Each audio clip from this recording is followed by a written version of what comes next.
Hello, and this week's question is, how valuable are grandparents to our society and the economy?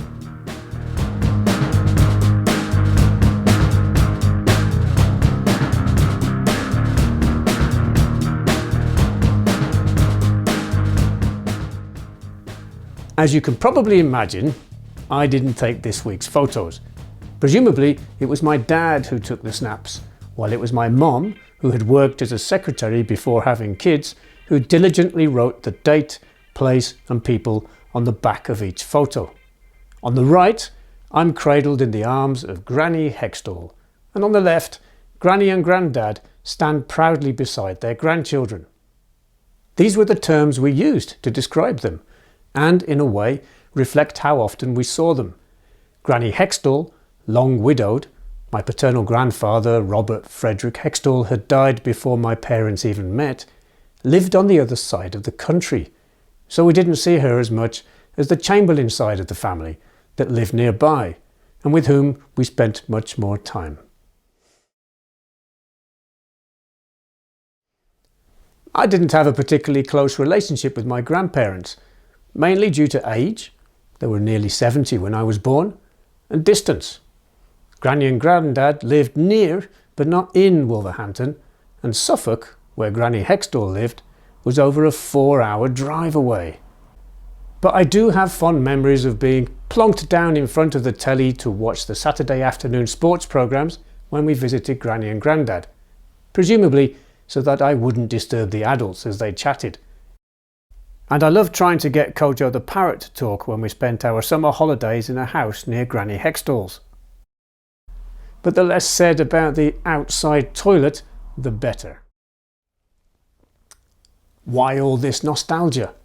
Well, I read a great article in The Economist recently that explained the enormous value that grandparents contribute not only to their families, but also to the societies they live in and to the economies of those countries. Here are 4 fascinating facts that show how much they contribute. Number 1. The number of grandparents in the world has roughly trebled since 1960 to 1.5 billion, and the ratio of grandparents to children under 15 has jumped from 0.46 in 1960 to 0.8 today. This matters because grandparents pass on knowledge and traditions and maintain a family's links with the past. Number 2. By helping bring up kids, grandparents allow mothers to go out to work. Numerous studies find that mothers with granny nannies earn more than they otherwise would. Number 3. Many parents are happier entrusting their children to their grandma than to anyone else. Grandpas do much less childcare, though more than in the past. Grandparents love the kids, do not need paying, and are often available at short notice. Number 4. Grandparents' care is good for grandchildren too. In parts of Africa, the presence of a grandmother makes it more likely that a child will survive. In the rich world, it is unclear whether the presence of grandparents boosts academic scores or social skills, but it certainly doesn't hurt them.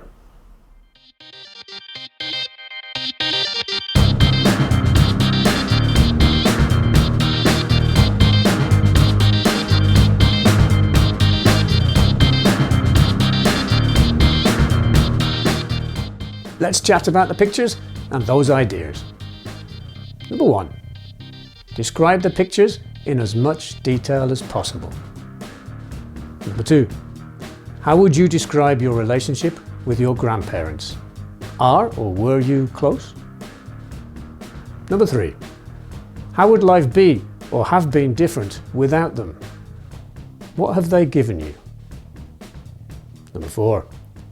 In what ways can grandparents annoy the parents and their grandchildren? Number 5. Raising children is hard work. In what ways can the state help parents raise their children?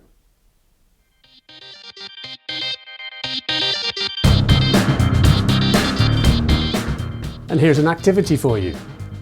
What do, or would, your grandparents think about the following topics? The internet and social media, equal rights for gay and trans people, the weather, young people, fashion. Thanks for coming by. Have a great day and see you next week. Bye.